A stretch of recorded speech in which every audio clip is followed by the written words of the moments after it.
Hopefully we'll get some people in. Hi, everyone. Thanks for your patience. I know we're running a little behind schedule, so I'm gonna let everyone enjoy this time to start asking questions. If you want to start filling the question format in, I'm going to allow anyone to start that off. Let's wait till we can get some questions in here. I had some questions from the last session. I actually tried to save them into Notepad. So running on some lo-fi technology here. The idea was that we asked for a few minutes. We asked some questions, Adrian and I, and then we also collect the audience questions from last session and this session to ask the people.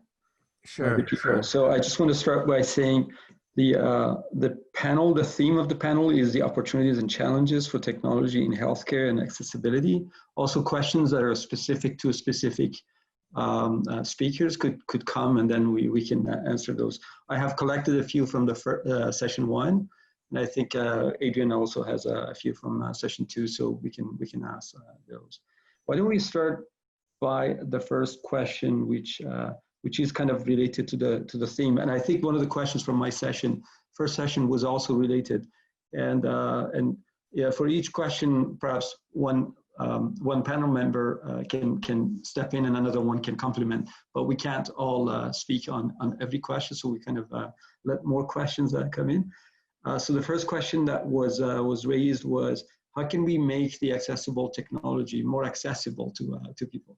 So I think that's a challenge that maybe everybody's got some ideas, and we can start from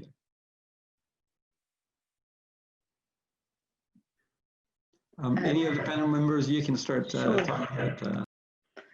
Sure. I think when we look at some of the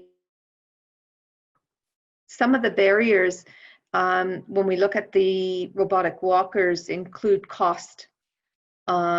So we always know when technology is new, the costs are high. So part of our idea is to try to have some hospital user groups and some people who can rent a device, or a home user group, grow internationally and link with different hospital settings and really aid in the development. And with development and increased use, our hope is that prices over time will go down, and advancements. We all think of the Commodore 64, or those of us who are old, and now we think of cell phones. So we would just like to speed up that process and not make it be the lifetime of a child for development and taking something that's big and expensive and making it small. I celebrate the AI, the apps, the things that put technology cheaply in the hands of other individuals. And I think piggybacking on that is certainly a very good idea and a way to go. And really, the user is so important. And as we have medical and technology and engineers coming together, making sure we're joining with the user in rapid improvement cycles and doing some really good research during those times. I think those are some strategies that we are working on. Okay, so I'm going to pose the next question here. I'll direct it first to Claire, and then maybe either Chantal or Audrey maybe can respond a bit to it as well. All of you talked about iterative design and the need to kind of have a human-centered kind of approach to this. And so Chantal talked about fleshing out assumptions and doing that with both as the researchers. And the question here is, how do you do that? Do you do that with your teams? Do you share that with your participants as well in that process? Okay, so I'm going to start, I guess. In our case, we actually have teams of 3 engineers and 3 occupational therapists that work together with the end user. And we do a co-design process in which we always integrate everybody together throughout the process. So we do an iteration, we take it to the end user, we discuss with them how to improve, and then we do another iteration, we take it to the end user, we discuss with them. And so this happens to be an iterative process, and I really try to push the co-design experience with my engineering students and the occupational students. And so we train about 150 students a year in this whole co-design process to ensure that they do understand the end user and they do understand how to interact with each other, and they create devices that are usable for everyone. Chantal, you want to add a couple of short response? So the first way that I go about this with the students is actually to have them do it in their own group. And the reason for that is they learn from the error. So by having them put it out there, and then we go back and we share it with subject matter experts. So for example, in this case, this past year and previous years when we've been focusing on older adults, they'll take those assumptions and again, it has to be in a safe place, because that's a difficult thing to do, right? Is to put your assumptions out there, because you risk being wrong or not understanding, or, you know, these things that everybody's afraid of. And so then in a safe space with subject matter experts who've been working in, you know, with older adults, in our dementia project, people living with dementia, is that the students feel that they can put that out there and then get the feedback from subject matter experts about, oh, perhaps you should look at this, perhaps you should look at that, perhaps you should read this, so that they start immersing themselves more. And then, so it's tiered in that sense. And then the next part is going out into the community, you know, where they've had this level of immersion with the subject matter experts in the field. And then that gets tested again, because, you know, they'll learn all sorts of new things from the participants. And it changes every time, you know, they go out, and that's what I've realized is, like, every time they go out, they come back with something new. And so it's a constant reevaluation of their assumptions, and mine as well. I think it's my favorite part of the process, actually. You know, it's very humbling. Maybe we move to the next question.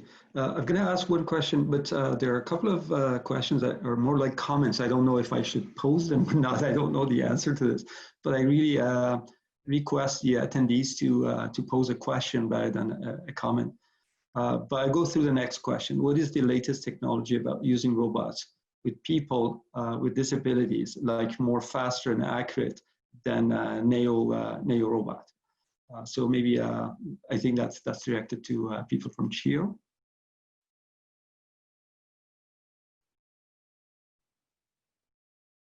Oh, Anna, I think you're muted. Yeah, I'm just trying to understand the question precisely. I was trying to read it, and I wasn't quite sure. I think they're looking for what is the last technology about using robots with people with disabilities, like more faster and accurate than NeoRobot. I think they consider that NeoRobot might not be fast enough in responding to people. I do not work with that robot, so I have no idea. So maybe you work with that. Just to extrapolate as well, they might be saying what's the latest technology about robots, rather than what's the last. That might make more sense. Okay. Well, Neo's pretty early in development from a teaching exercise program. It's being developed in Australia, or being utilized in Australia, and they're starting to improve from an AI perspective and from a learning perspective on that device. But to my knowledge, in teaching exercises and the reasons that that's being utilized, it's the cutting edge. And I'm just going to put it forward to Hana to see if she has anything else to say. Yeah, so some people might be alluding to, there's, I think her name was Pepper, she was a robot that was seen in some airports to help direct people. So there are similar models to the NEO robot, but it's true from a clinical validation and research perspective, especially in looking in children. This research has taken place in the recent, I would say, year or so, year or two, both for physical conditions and physical activity, as well as social communication and autism. So I think it's just depending on how we're actually using some of this technology in rehab, might be a little bit more cutting edge. Yeah, I might want to add a little bit as well that there are two separate areas of physical assistive devices and socially assistive. The NEO robot is really on the social side because it's a small robot. It's not meant to physically assist anybody. It's more on the AI and interactions that helps with children getting engaged.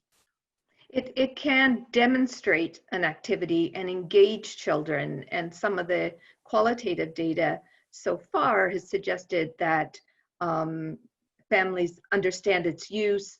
They use it in, for example, after what's called a dorsal rhizotomy, so some surgeries on nerves that decrease tone.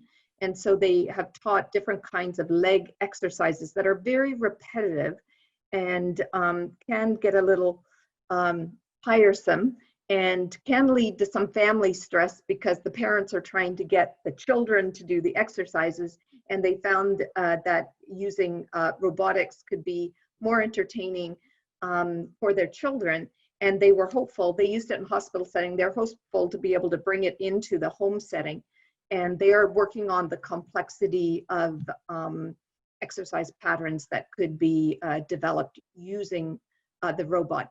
There was also some feedback, which is interesting, of the not wanting to lose that personal connection with the therapist.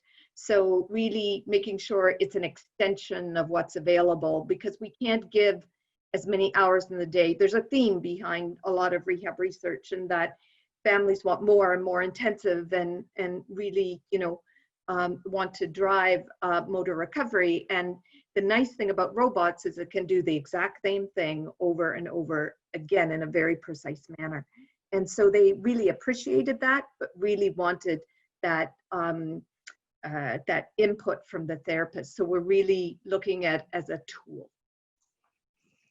Okay, this next question maybe I'll direct to Audrey, and I'll build it from Robert's question that he posted. I mean, you're designing things that don't exist right now, so the uses of them are unknown.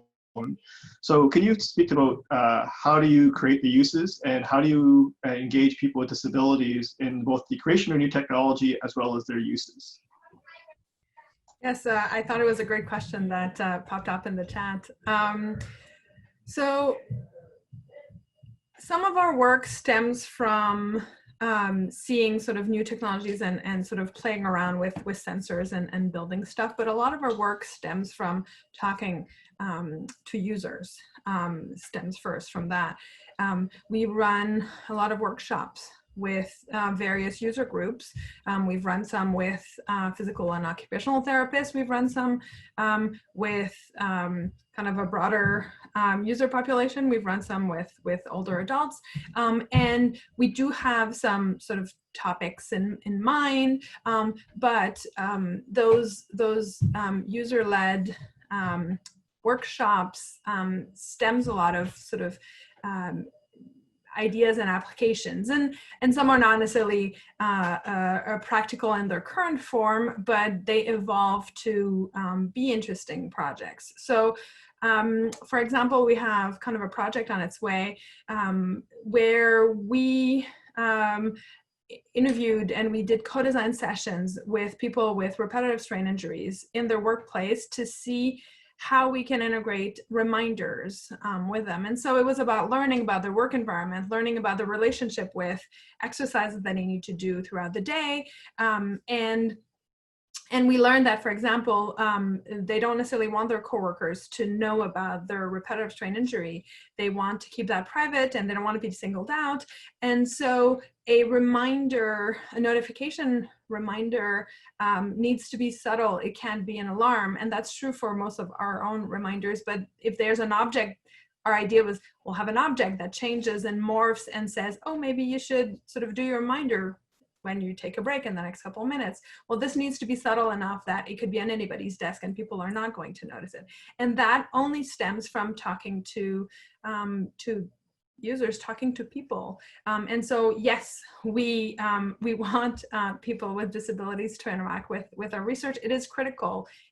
We're not doing it without you, essentially. And so it's about connecting with the right user, the right person.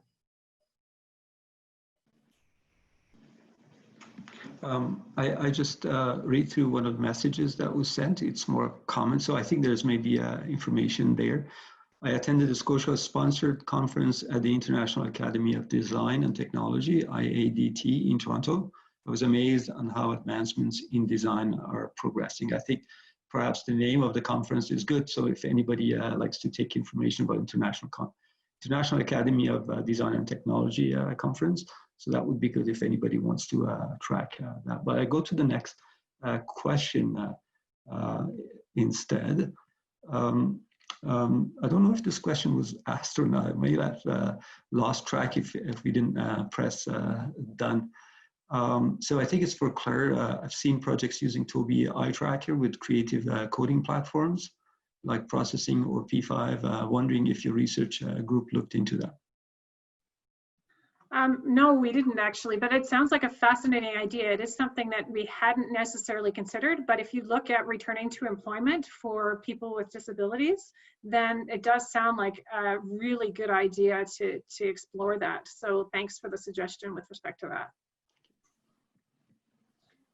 Okay, I'll pose the question to Ed there. There's one question here is about assistive devices that help prevent people for falls, I guess, and whether your group has engaged in falls prevention.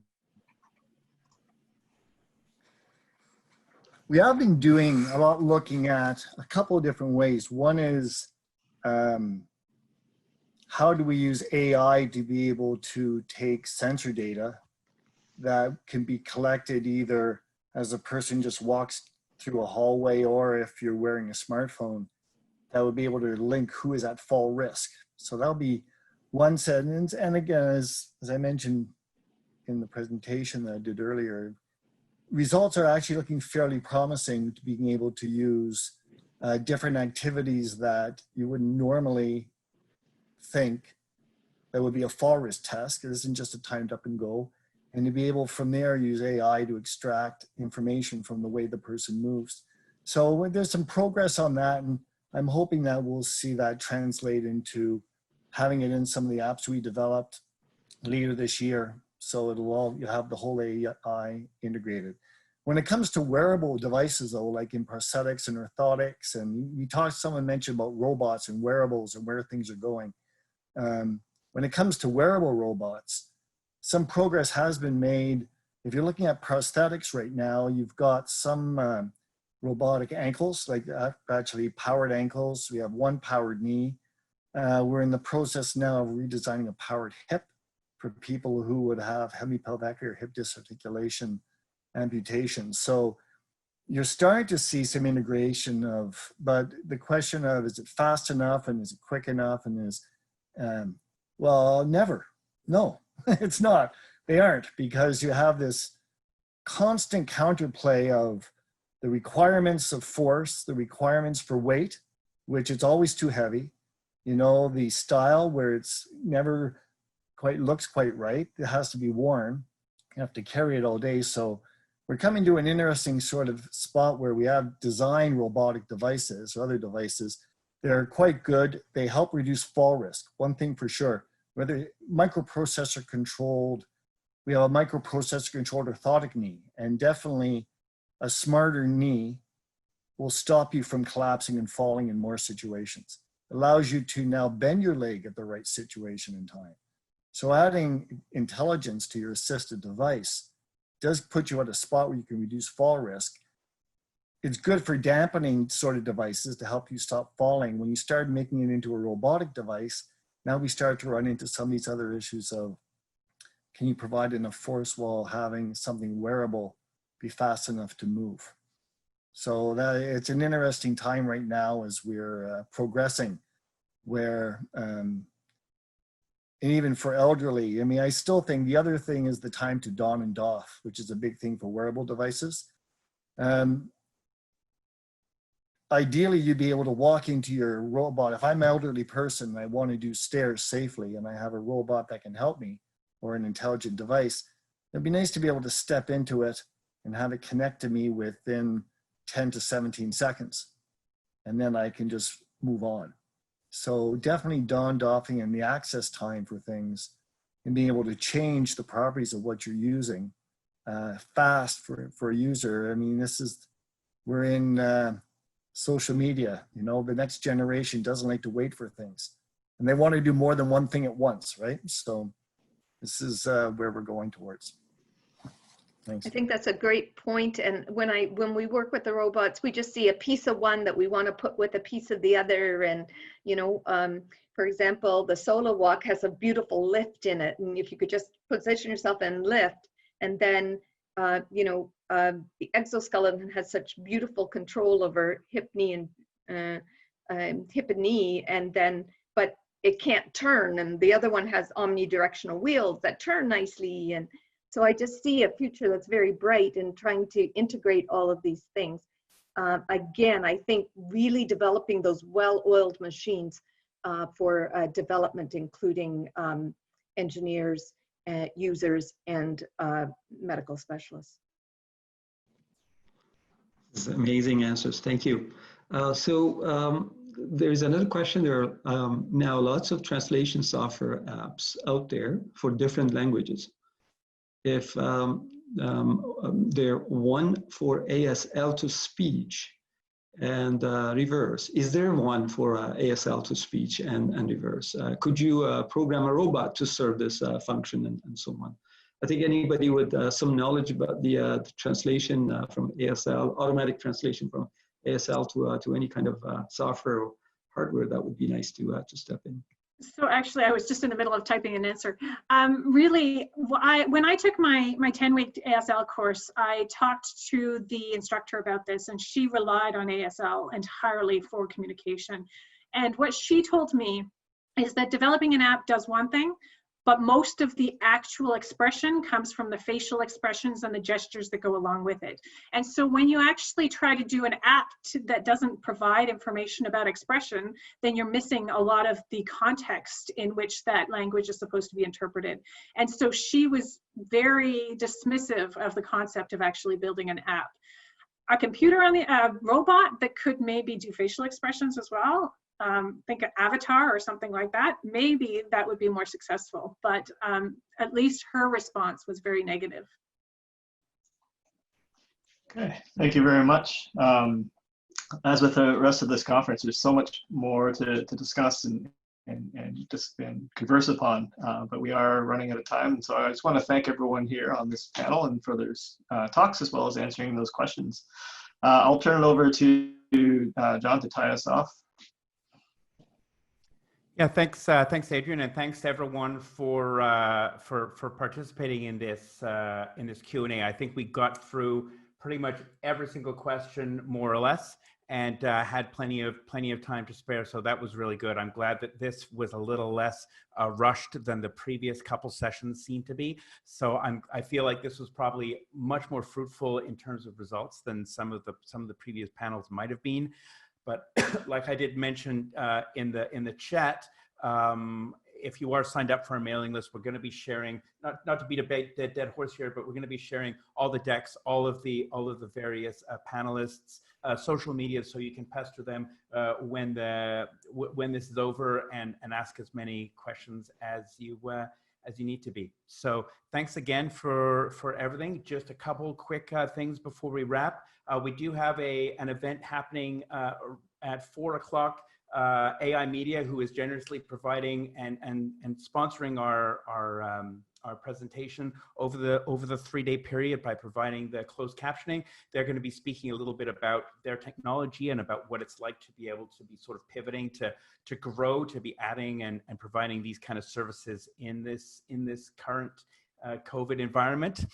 I also wanted to mention that we do have 3, I'm not sure how many people knew about this as well, but we do have 3 fireside chats at the end of our talk on our presentation tomorrow, spanning from 4:30 to 5:30 to 6. Around that period, we've got 3 30-minute sessions from our partner organizations. So we've got Designability, we've got March of Dimes, we've got the Tetra Society, and we've also got Neil Squire Society as well, that's doing a demo of the Office 365 accessibility features that are currently running.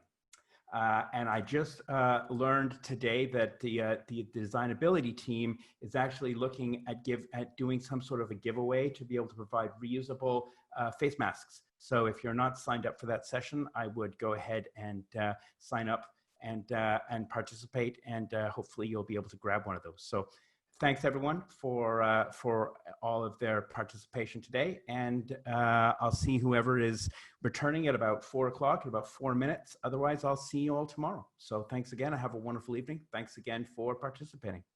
Okay, bye.